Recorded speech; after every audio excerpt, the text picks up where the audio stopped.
प्रतिदिन सुबह फ़ोन करके पूछते थे बेटा कैसे हो, आशीर्वाद देना, फिर 2-4 मिनट बात करना। और जैसा मैंने किताब में भी लिखा है एक पेज उनके लिए, तो उसमें भी मैंने जिक्र किया है, जब वो बीमार थे तो मैं उन्हें औरैया ले गया जहाँ इस समय तैनाती है। वहाँ पर बीमार थे, सुबह मैं दवा के टाइम पे दोपहर में 2-3 बार उनके पास आना जाना ड्यूटी से समय निकाल के कर लेता था। तो जिस दिन देहांत हुआ उसके 1 घंटे पहले की बात है। उन्होंने मुझसे कहा कि मैंने कहा गुरुजी दवा खा लीजिए, तो कहे ठीक है दवा खा लूँगा, पहले ये बताओ कल जो तुमने मतला सुनाया था मुझे अपना नया वाला, उसमें ऐब है यार, पहले उसको जरा फिर से सुनाओ। तो उस समय मुझे याद भी नहीं था कि मैंने क्या मतला कहा था, कभी कमरे में डायरी के पास था तो उस समय बोल दिया उनको। तो मैंने कहा गुरुजी दवा खा लीजिए और ठीक हो जाएंगे, फिर मतला मैं सुनाऊंगा आपको। तो कहे यार यही मतला ही तो मेरी दवा है।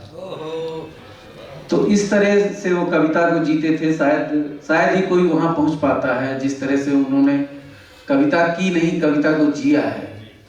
तो हमारी जो है, हमारे लिए तो गुरु और आत्मीय गुरु हो गए एक तरह से। जैसे हम सीखते हैं कहीं से, विद्यालय में जाते हैं, तमाम हमारे सीनियर्स होते हैं, गुरु होते हैं, लेकिन जिस तरह से उन्होंने आत्मिक निरीक्षण किया मेरा, और मुझे कविता के बारे में ही नहीं, जीवन के और पहलुओं के बारे में भी, वो क्योंकि एक ही कमरे में रहना होता था, तो फिर जो भी वो उतार पाए। उन्होंने कहा जो भी मेरे पास है मैं चाहता हूँ तुम ज़्यादा से ज़्यादा सीख लो। ड्यूटी के कारण मैं कभी कभी बीच में छोड़ के भागना पड़ता था मुझे, कभी कोई चर्चा हो रही है, कोई संस्मरण सुना रहे हैं, अपने इलाहाबाद के बहुत सारे संस्मरण सुनाते थे, उनके कई संस्मरण मैंने वॉइस रिकॉर्ड भी कर रखे हैं, लेकिन अब वो बाद में आप लोगों के बीच में दूंगा, जो मुझे सुनाया करते थे नाल में।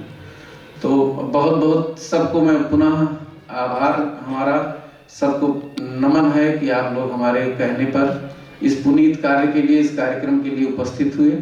बहुत बहुत धन्यवाद। Thank you. धन्यवाद इश्क जी।